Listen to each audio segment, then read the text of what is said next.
কিশোরীরও মাসের শেষ, ৮ পয়সার পাসিং শো কিনে হাঁটতে হাঁটতে মঠ লেনে তারানাথের বাড়ি হাজির হলো।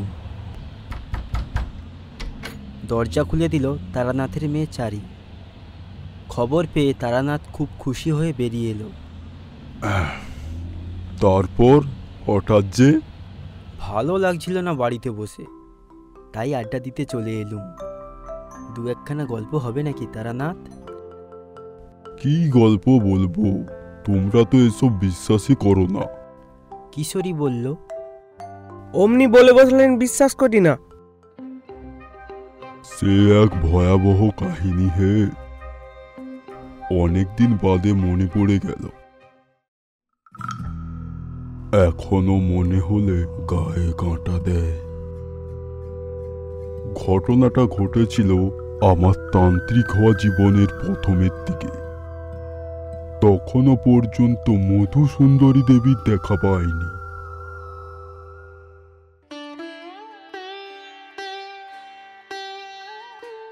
সেদিন রাতটা কাটানোর জন্য মাধব ঘোষের বাড়িতে আশ্রয় নিলাম। রাত্রে খাওয়া দাওয়ার পর মাধব ঘোষের সঙ্গে গল্প করতে গিয়ে একটা ঘটনা বলল। তবে ঠাকুরমশাই কথা কি জানেন, সব অতিথি আবার সমান হয় না।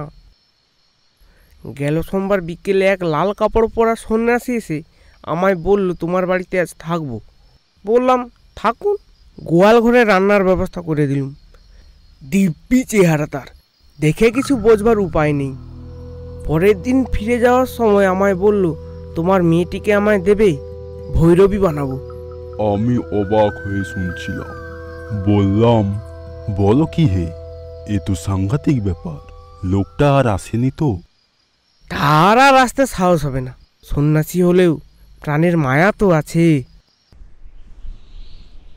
পরের দিন সকালে উঠে আমি মাধবের কাছে বিদায় নিলাম। সারা দিনে প্রায় মাইল 15-16 হেঁটে সন্ধে নাগাদ একটা এমন জায়গায় এসে পৌঁছলাম যার ত্রিসীমানায় কোনো গ্রাম বা জনবসতি নেই। রুক্ষ প্রান্তরের মধ্য দিয়ে ছোট্ট নদী তীর তীর করে বয়ে চলেছে। কি করব ঠিক করতে না পেরে নদীর ধার ধরে হেঁটে এগোতে লাগলাম।